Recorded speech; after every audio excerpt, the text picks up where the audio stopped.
God that somehow Ugandans are vigilant.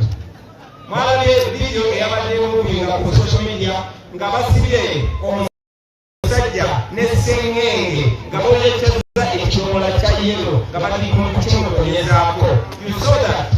Era nga bali kumutonyezaako ebikomo ebyo bali mu t-shirt ya NRM. Right, Honorable Speaker, that should be a shame. I'm glad the Honorable Minister has said it's blackmail, and I will be addressing you later. But again, since you say it's blackmail,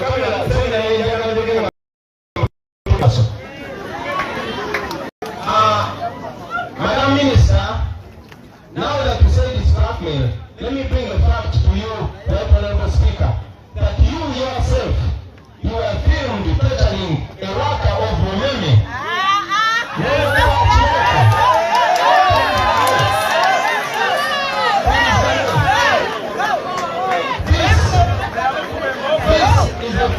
yamukuba emboko vidiyo eyo gyerinjirina.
Okuziika kutabuse.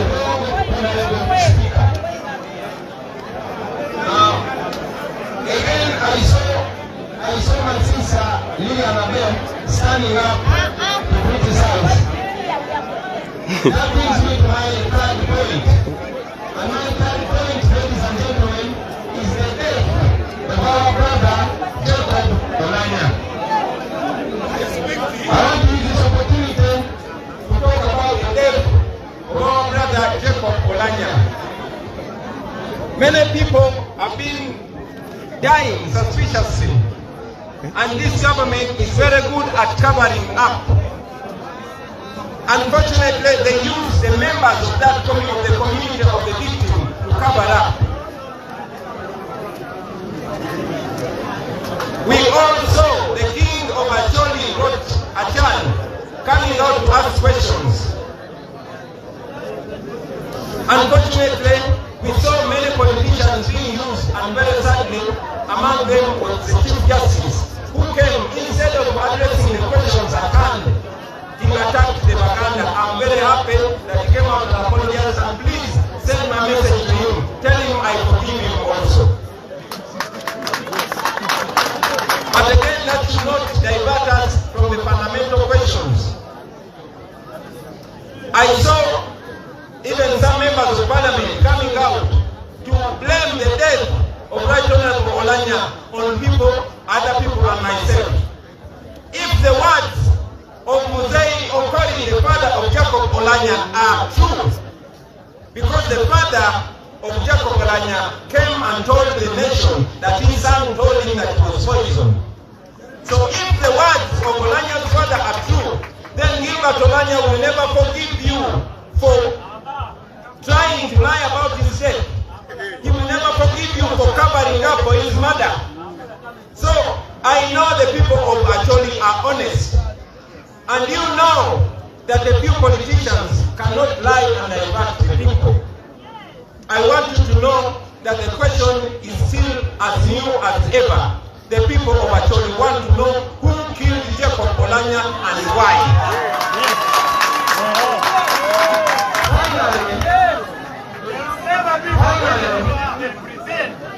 Finally, and I'm very glad my sister, who is also my friend, Agnes Nanuto, who is a minister and also the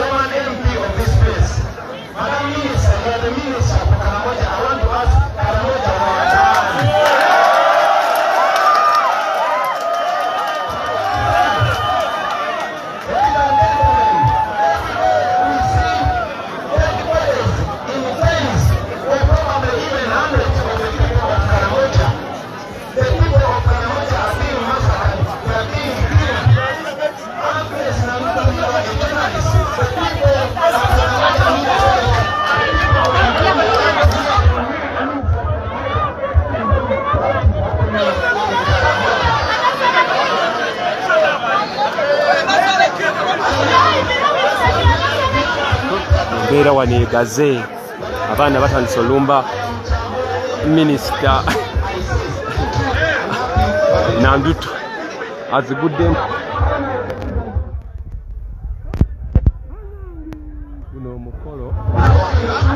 guno omukolo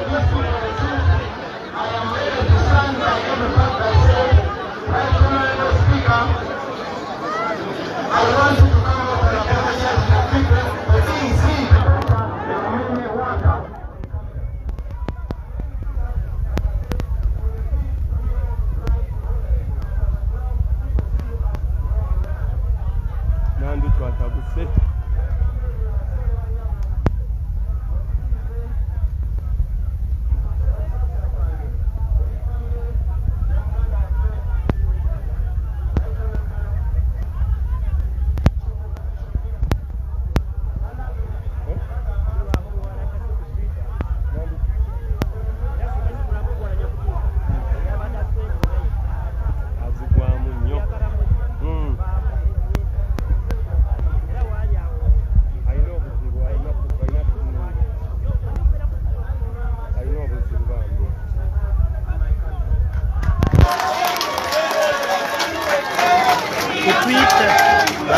I know.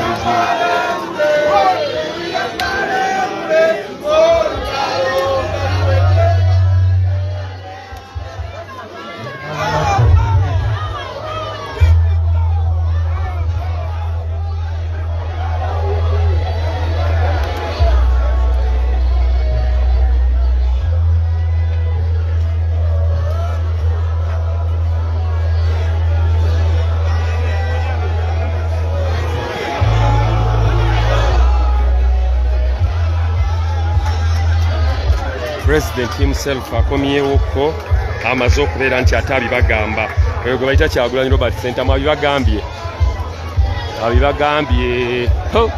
abasomedde maama nnyabo netwaga obuzibu sister vaayo amaze okubeera nti abasomera mu lusiramu bakiyita oba akwa nasiibye naye nakagamba gemba nino okwogera nakagamba gemba nenjagala okwogera wakuba nasiibye maama aba ulira ndi mu kisiibo naye olwo ekigambo kimanyi njagala okugamba nti abapakitititi ndi mu kisiibo buli nange naye njagala nkubuulire abakiwulidde ebigambo leta ziri 7 mbu abatototototo atayebwa oyagala sympathy vote abakubidde tayebwa akaaba yulo tayebwa akaaba ate tayebwa addayo tayebwa ataddayo ana obukungu nga bungi wano agenze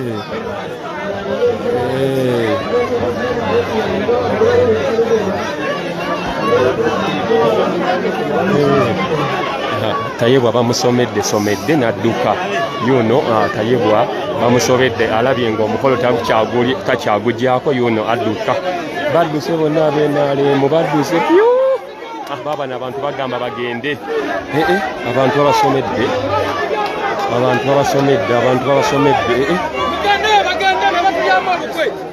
bagende tetubagala wano galomanyi g'abantu owulira abantu beeno bamusindikiriza ebigambo abayinaalimu badduse ku mukolo Nandutu asigaddewo Nandutu agambye nedda naye ng'abaana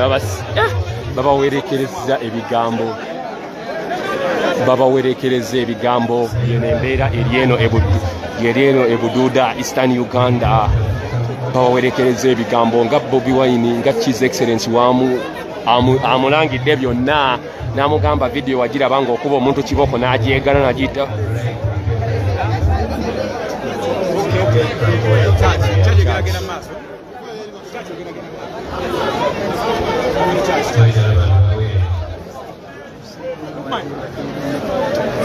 Right Honorable Deputy Speaker of Parliament, Minister, Leader of Opposition.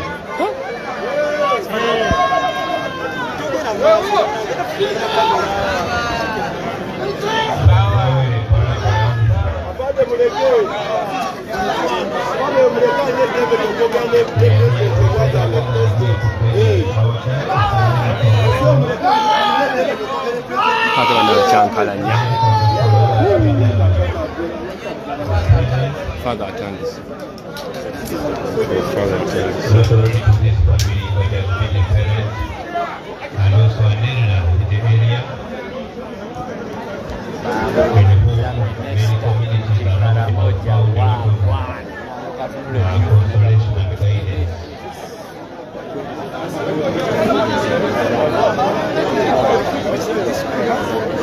Can we request the tent of the VIP please to give order to what is happening now? It looks very bad if you the tent of the VIP is the one that is igniting all this confusion. Deputy Speaker bamusomedde tayebwa n'amala n'adduka ku mukolo bamusomedde Kyagulanyi Robert Ffentamu amugambye tayebwa ebigambo byenjogera ssaawa zino wali obyogera ekyokubiri tayebwa bakulaba ng'okuba akavidiyo kakulaga bulungi yeggwe ng'osabula omuntu kibooko ow'emasannyalaze ate abyegaanya ate babiyita blackmail basogamba bebi yabikola.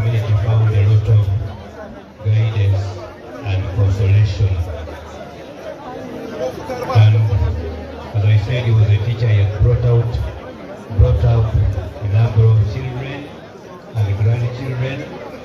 And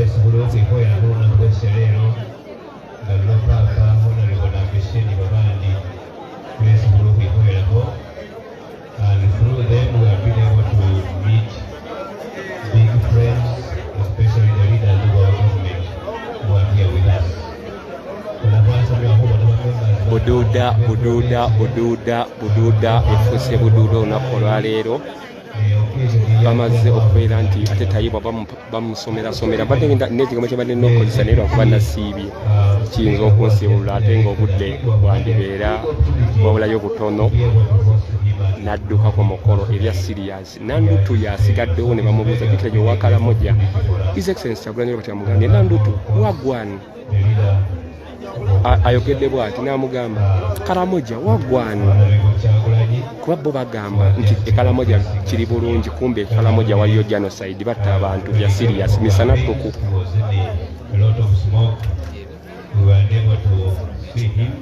But today I think we are going to enjoy fellowship with him and with all our leaders of government who are here. So I'm only requesting one thing, that we have come from different walks, and as somebody mentioned, we are different colors all here, but we are one family, and one family with a purpose to bury our father Enrico Masolo in a very dignified way.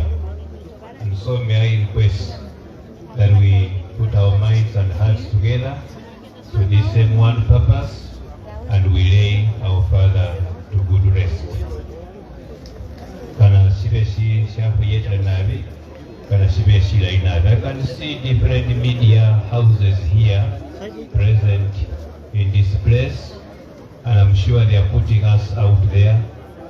And what will people will only will give this occasion great honor if they see we have put up a dignified burial.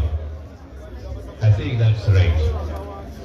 But if we are burying and others are walking and others are doing and drinking and eating and talking away, it will not be a good idea at all. So may I request that we put our minds and hearts together. We have had a lot of words being said here, but let's have the healing together in prayer. Thank you so much.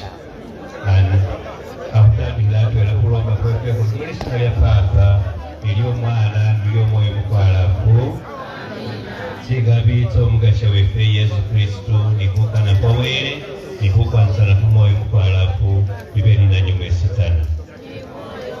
Let us prepare our minds and hearts and seek forgiveness for where we fail and ask for God's forgiveness as we say nibi samumoni chabero munyaliwa byosi Ninona kile mubyambaso imusiromo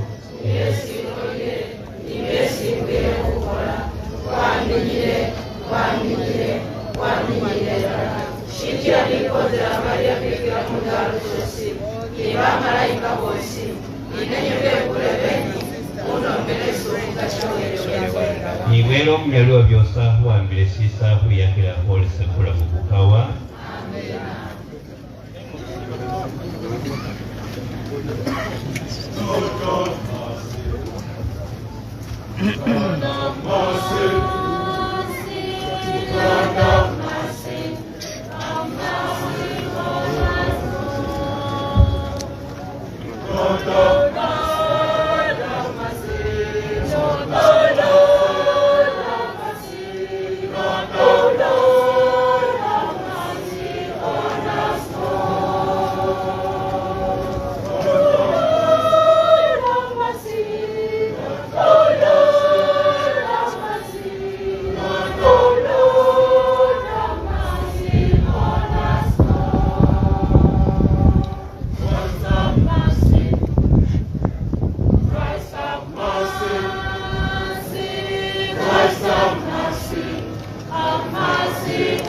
Esimu overheatinze nevaako wakati nga president ayogera. It wasn't my intention.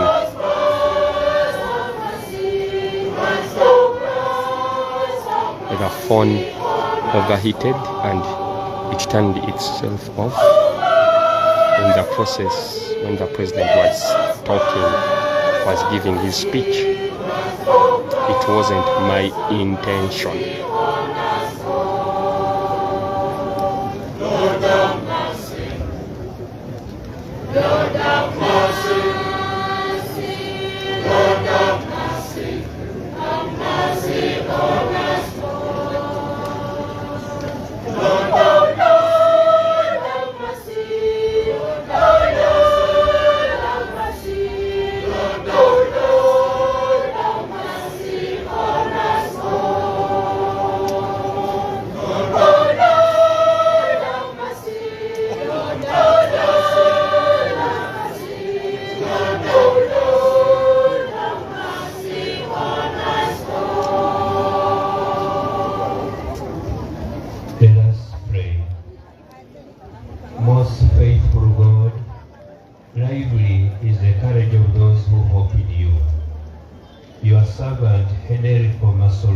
Suffered greatly in his sickness, but placed his trust in your mercy.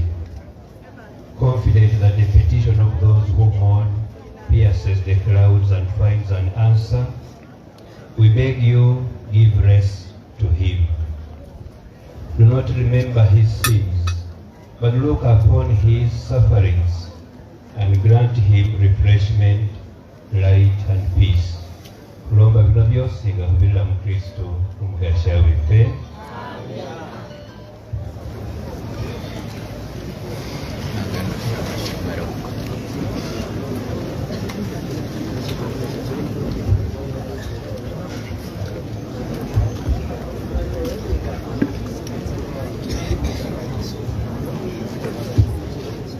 Isoma lyeffe eririnnywa lino lyasuubira kusomesa okubimulira kwa Yohaana kulukeka abiri konyene lwena kulanjira nakolayinira eryofuna kubeera bulishe nafuna kolayinira ekakamafikati kunatulanga lwanyuma naabo nekitoola mukikwanga nga kikisiibo inoyo washibala ligulu nishibala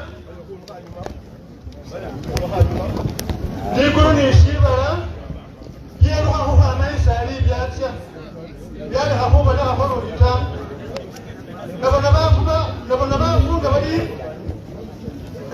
nabona baafu nga mulimu baafu bili bafiiti gagemisiremu mwite ekitolomo awenaawo nekula obuulone bubwama mukitabu ekindi nakyo kyabikula kino kyaba kitabu kyebulamu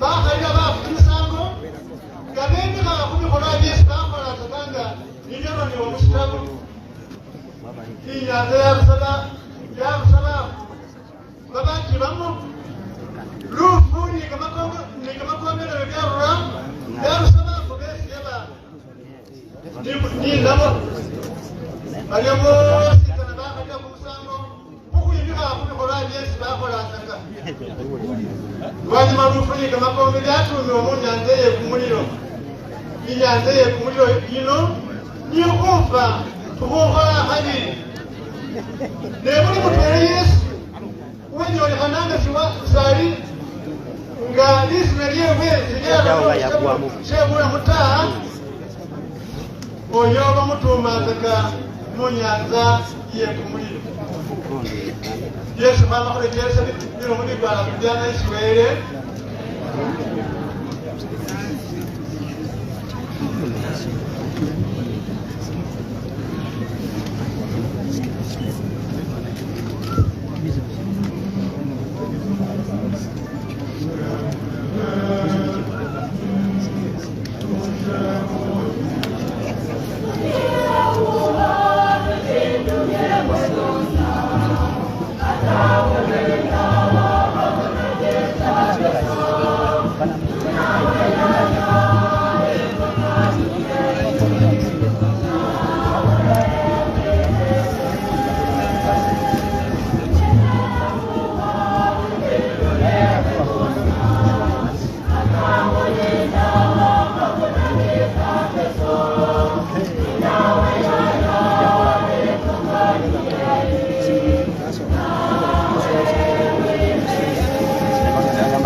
tewali aya yangu ojeko tewali mpaka nga bamaze gasikoleta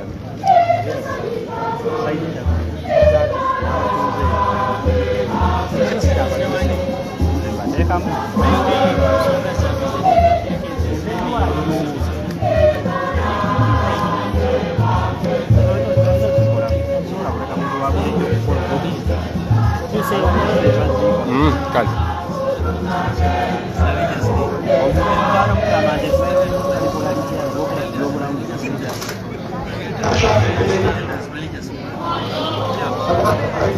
Yesu Kristo, kazi ya Mungu kwa